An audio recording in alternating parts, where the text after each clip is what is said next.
वाणी लेके बातचीत हो रहा था। दादा कुछ बोले सिखवाते, हम हमारा अपना भाषा में बांग्ला में दो चार बात करना चाहते हैं, जो लोग समझेंगे नहीं जीवन से बाद में पूछेंगे। ठीक से हिंदी कहना नहीं आता है। শ্রী ঠাকুরের বাড়ি যেগুলো আমরা পড়ছি, আজকে একটি বাড়ির কথা মনে রেখেই আজকের বিষয়বস্তু ঠিক করা হয়েছে। বাড়িটি হলো, দেব দেবতা হাজার ধরিস, আচার্য যার ইষ্ট নয়, स्पष्टतर बुझे राखिस जीवन चलाए निहार भय।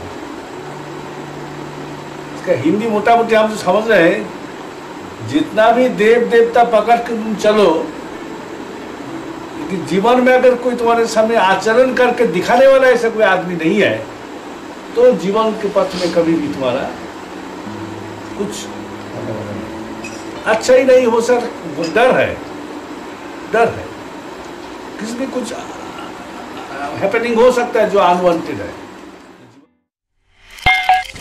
মাস্টার উইদিন চ্যানেলটি সাবস্ক্রাইব এবং ফলো করুন আরও এরকম ভিডিও সামনে পাওয়ার জন্য। ব্যাপার হলো কি, ঠাকুরের এই বাড়িগুলো একটা জলের মতো। জল, আমি উদাহরণ দিয়ে বলছি, কেমন মনে হয়, আবার মনে হয় একটা জল, এই যাচ্ছি পাড়ে একটা পুকুর আছে, পুকুরটা কত গভীর আমি জানি না, কিন্তু জলের উপর দিয়ে দেখলে তার গভীরতা বোঝা যায় না। ঠাকুর এই বাড়িটা বলে দিয়েছেন যে দেব দেবতা হাজার ধরির আচার্য যার ইষ্ট নয়, স্পষ্টতর বুঝে রাখি জীবন চলায় নিহার ভয়। এটা খুব ভালো কথা। এর গভীরতা কোথায়, ডেপথ কতটা, এটা কত জিনিস কভার করছে বোঝা খুব মুশকিল আছে। অবতার পুরুষের একটা বিউটি হচ্ছে কি, তারা খুব সংক্ষেপে ছোটখাটো কথার মধ্যে বলে, বড় বড় কথা বলেন না, তর্ক বিতর্ক উল্টো পাল্টা ব্যাপার নেই। তার শ্রীরামকৃষ্ণের একটি কথা মনে হচ্ছে, তিনি একটি কথা খুব বলতেন সবাই, আমরাও বলতে পারি, আমি দাদাকে বলতে পারি, দাদা আমাকে বলতে পারি, চৈতন্য হোক। ঠাকুর খুব বলতেন এই কথা, আরে চৈতন্য হোক, প্রতি ওয়ার্ড চৈতন্য হোক।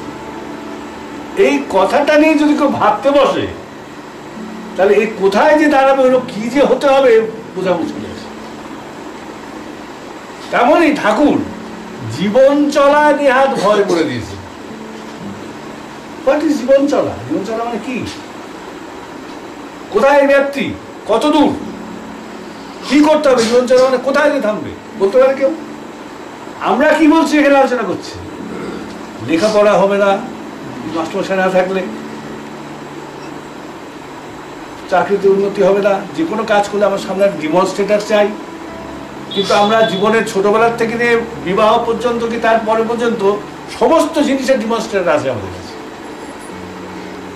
নার্সারি স্কুল থেকে আরম্ভ করে কলেজে কনভোকেশন পর্যন্ত আমাদের টিচার থাকে। কোচিং ক্লাসে যাই আমরা, জিমনেশিয়ামে যাই, আর্ট অফ লিভিং জাতীয় কত মরাল ক্লাস হয় সেখানে যাই।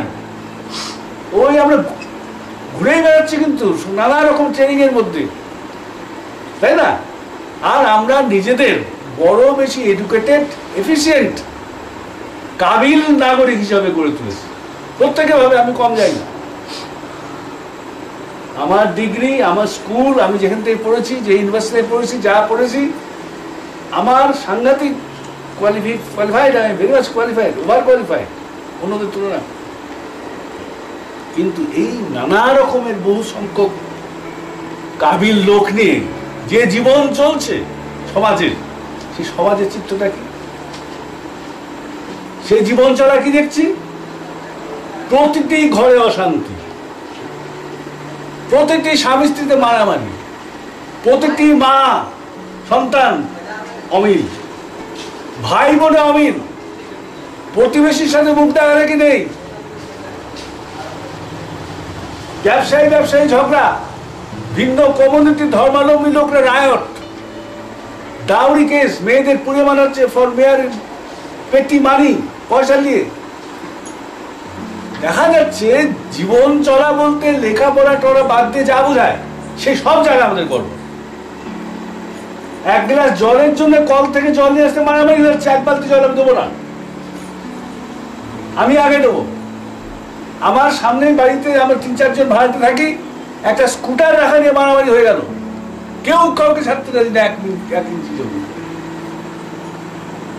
জীবন চলা বলতে কিন্তু এইসব ছোটখাটো কথা কিন্তু জীবন চলা মানে রোজ অফিসে যে চুপচাপ কলম পিছিয়ে চলে এলাম, ব্যাংকে আমার অ্যাকাউন্টে ৭৫,০০০ টাকা জমা হয়ে গেল, ওটা জীবন চলা হলো না। জীবন চলা হলো ইন্টারঅ্যাকশন, সকলকে নিয়ে চলছি নাকি। জীবন তো একা চলে না। জীবনকে একা চলে? জীবন একা চলে না। তাই জীবন চলা মানে সমবেত হবে, সংবর্ধনার পথে যাওয়া, সকলে একসাথে যাওয়া। সেটা কিন্তু আমরা পারছি না। সেটা পারছি না শুধু তাই নয়, দেখছি আমরা যত বেশি লেখাপড়া শিখেছি তত বেশি ওদিকে গর্ব হচ্ছে। একটা গ্রাম্য মানুষ এখনো একটা বিদেশি লোককে বাড়িতে থাকতে দিতে দাঁড়িয়ে আছে, দুটো খেতে দেবে, আমরা দেবো না। কিন্তু জায়গা নেই, আমরা কিছুতেই কাউকে বিশ্বাস করবো না। কিন্তু এখনো লেখাপড়া জানে না সেরকম যে মানুষ আগে, এখন তারা অনেক উদার হৃদয়, এখনো অনেক তার কোঅপারেটিভ দেখা যাচ্ছে। সেই হিসাবে জীবন চলনাতে সেই সব অশিক্ষিত মানুষ আমাদের পরিবেশ অনুযায়ী যারা, তারা এগিয়ে আছে। কেননা তাদের মধ্যে যে প্রবৃত্তি তাড়িত অহমিকার, প্রবৃত্তি তাড়িত নানা রকমের যে ঝামেলা, সেগুলো কিছুটা কম। তাই আমাদের ঠাকুর বলছেন কি, যতক্ষণ পর্যন্ত না তোমার প্রবৃত্তিটা নিয়ন্ত্রিত হলো, যতক্ষণ পর্যন্ত না প্রবৃত্তি নিয়ন্ত্রিত কোনো আচার্য তোমার সামনে থাকলো এবং তার আদেশ উপদেশ ইচ্ছাকে নিজের মতো করে নিয়ে তুমি জীবনের পথে চললে, ততক্ষণ তোমার কোনো শিক্ষাই হয়নি। বরং তোমার ইগো এত স্টিফ হয়ে যাবে যে তুমি কারোর সাথে কোনো রকম মিশতে পারবে না, তুমি একটা আইসোলেটেড হয়ে যাবে। আমাদের কবি জীবনানন্দ দাস একটি কবিতার লাইনে লিখেছিলেন যে, আপনার ভাগ্য দেশে সবাকার মাঝখানে থাকি, আমি একা হতেছি একেলা। আমি জনতার মধ্যে আছি, সমাজে আছি, কিন্তু আমি একা। সেই পরিস্থিতি হয়েছিল। আর ওই ইষ্টকে ছাড়া, ওই আচার্যকে ছাড়া, আচার্য মানে যে জীবন চলা দেখা, স্পষ্টতর বুঝে রাখে জীবন চলা বলতে সবই যায়। দেখা যাচ্ছে যে ওরকম জীবন চলায় অভ্যস্ত যে তেমন একজন না হলে দেব দেবীরা কিছু করতে পারে। দেব দেবীরা হচ্ছে আমাদের হেরিটেজ। তারা হচ্ছে বলেছে শ্রীকুমার দাস কখনো ছিলেন। আমরা কি করছি? আমরা দেবদেবী পূজা করছি, ওটাকে অবহেলা করার কথা বলা হচ্ছে না। কিন্তু আমরা মা দুর্গার পূজা করছি, নিজের মাকে পেটাচ্ছি। মা লক্ষ্মীর পূজা করছি, মাকে মাস গেলে 25টা টাকা দিতে রাজি না আমরা। ভগবান শিবের দেব পূজা করছি, দেবাদি দেব, শুধু দেব না, দেবাদি দেব পূজা করছি। আর সেই শিব পূজাটা কি মনে করছি আমরা? শিব ভক্ত কিসে হয়? আমি যা দেখছি দেবারে গাঁজা না খেলে আর ভাঙ না খেলে শিব ভক্ত হয় না। তাই মাঝে মাঝে প্রশ্ন জাগে এই যে, আমরা কি সত্যি কোনো আচার্যকে আচার্যত্বে বরণ করতে চাই? যদি চেতাম তাহলে মা বাবার কথা তো প্রথমত শুনতাম। আমাদের আমাদের জ্যান্ত দেব দেবী যাদের বলা হয়,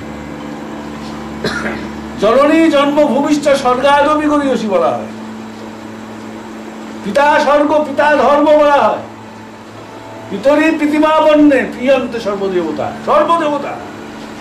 পিতার মনোজ্ঞ চরণে চলে তাকে যদি খুশি করা যায়, সমস্ত দেবতাই খুশি হন, বলেনি শাস্ত্রে? আমাদের মনে ঠুকছে না। কিন্তু দেখা যাচ্ছে আমরা আচার্য টাচার্য কিন্তু চাই না। আসলে আমরা চাই আমার যখন যেটা ইচ্ছা আমি সেটা করি, আর মডেল হিসাবে সামনে অন্যকে ঠকানো হিসাবে একটা দেবদেবী, সে দেবদেবীর মতো করে যে আমি তাকে পূজা করবো তা না। আমি গেছি বিটি রায়দার বাড়িতে, আমাকে উনি নেমন্তন্ন করেছেন, 1 প্লেট ননভেজ খাবার আমাকে উনি খেতে দিয়েছেন। কেননা উনি ওটা ভালোবাসেন, তাই আমি কি খাই তাই খোঁজ দেননি। কিন্তু তেমনি দেব দেবী কি চান আমার কাছে, তারা কিসে প্রীত হন তা আমি জানি না। আমি আমার যা খুশি সেরকম ভাবে তাকে নৈবেদ্য সাজিয়ে দিয়ে কিছুক্ষণ চোখ বুঝে থেকে তারপরে আর বৎসব আরম্ভ করে দিচ্ছি। তাই জীবন চলার প্রতিটি পদক্ষেপে এখন ঠাকুর বললে ভয় বলতেন কিনা আমার সন্দেহ আছে। জীবন চলার প্রতি পদে ধ্বংস, এটা হয়তো বলতেন। যে পর্যায়ে দাঁড়িয়ে আছে ভয় না, ধ্বংস। আমার সেই ধ্বংসস্তূপের উপরে দাঁড়িয়েছে। কিন্তু জীবন তো থেমে থাকে না, জীবন বাঁচতে চায়, বাঁচতে চলেই জীবন বাঁচার পথ খুঁজে, সেই পথের জন্য আসেন ঠাকুরের মতো তারা। শ্রীকৃষ্ণ অনেক গীতা টিতা বলেছেন, বহু কথা বলেছেন, কিন্তু দুর্ভাগ্য বিষয় আমাদের লাস্টে যেই কথাটি গীতাতে তিনি বলেন সেটা আমরা দেখি, কেনটা আমাদের মনের মতো না।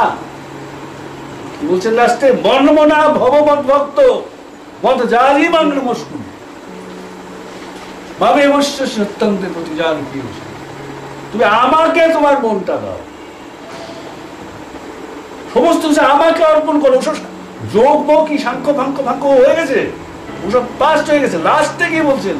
অনেক কিছুই বললাম, মূল কথা তুমি আমাকে তোমার মনটা দাও, আমার যাজন করো। বলেননি কথা? বলেছেন। কিন্তু আমরা ওইটা বলি না, কিন্তু কাউকে আমরা এসব তত্ত্ব কথা বলবো কিন্তু, কারণ ওটা বলতে আমার ভালো লাগে। ঠাকুরের একটি বাণী বললাম, বারবার ভুলে যাই, করলি সাধন করলি যে যোগ, শব্দ জ্যোতি দেখলি কত, ইতর আমির স্বভাব যাতা রইল রে তোর স্বভাব কত, এমন কেন হলো রে তোর, খতিয়ে কবু দেখলি তাই, ইষ্ট স্বার্থী প্রাণনাতে বাঁধিস কি হবে। অনেক যোগ করেছিস, অনেক সাধন করেছিস, শব্দ জ্যোতি মধ্যে দেখেছিস, কিন্তু ইতর অহং, যেটা ইতর অহং মানে কি, অন্যকে সম্মান দেয় না। অহং যহং অহংকারে অন্য করে বিবলি, ইতর অহং তারই বলে জানিস ওদের উত্তর। ইতর অহংয়ে তুই হাত দিসনি কেন? হাত দিসনি ইষ্ট স্বার্থী প্রাণনা, মানে প্রাণন ক্রিয়ার মতো যে তোর মধ্যে যে শক্তি খেলা চলছে, কোনো সচ্ছচ্ছ সাবলীল ভাবে তুই ইষ্টকে ভালোবাসিস। তাই হচ্ছে এই ব্যাপার। প্রতি যুগেই পরম পুরুষ যখন আসেন বলেন যে আচার্য মান বিজারিয়াত, ঠাকুর বলছেন শ্রীকৃষ্ণ জীবনটা দেখলেই হয়। বহু বিয়ে শাদী করেছে, একটা প্রতিলোক বিয়ে করেনি, বহু যুদ্ধ করেছে, বহু রাজাকে বন্দিত্ব থেকে ছেড়েছে, 1 ইঞ্চি জমি কারো নেননি, যুদ্ধের সারথিগিরি করেছেন, যুদ্ধের উস্কানি দেননি, প্রাণপণে শান্তি স্থাপন করার চেষ্টা করেছেন। মানুষের চলনাটা পুরো কৌরব বংশের চলনাটা পরিশুদ্ধ করার জন্য আপ্রাণ চেষ্টা করেছেন। জীবন চলাতে ওরা কি ছিল? অস্ত্রবিদ ছিল, শাস্ত্রবিদ ছিল, রাজ্য পরিচালনাবিদ ছিল, কিন্তু জীবন চলাতে ঘন্টা ছিল। তাই জন্য কুরুক্ষেত্রের মাঠে একে একে সবগুলো জমি চলে গেছে। পাণ্ডবদেরও অত বেশি একটা কোয়ালিফাইড ছিল তা না, বহু দোস্তটি ছিল, কিন্তু একটা ওদের বিরাট প্লাস পয়েন্ট এই ছিল, ইষ্টকে ভালো, কৃষ্ণের প্রতি আনুগত্য ছিল। যত বড় পাপিও সে যদি অচ্যুত হয়ে আমার ভজনা করে, তাহলে কিন্তু সে রক্ষা হয়ে যায়, সাধুর যাবে, তার ইতিহাস নাম হয়ে যায়। আচার্য ছাড়া জীবন গভীর অন্ধকারে টর্চ লাইট ছাড়া যাওয়ার মতো, আচার্য ছাড়া অতল সমুদ্রের মুখে বিনা কম্পাসে সমুদ্রের যাওয়ার মতো, আচার্য ছাড়া একটা প্রকাণ্ড মরুভূমির মধ্যে দিক নির্ণয় যন্ত্র ছাড়া যাওয়ার মতো। মানুষের জীবনেও তেমন ঠাকুর যদি না থাকে, আচার্য যদি না থাকে, একই অবস্থা হয়। জয় গুরু। জয় রাম।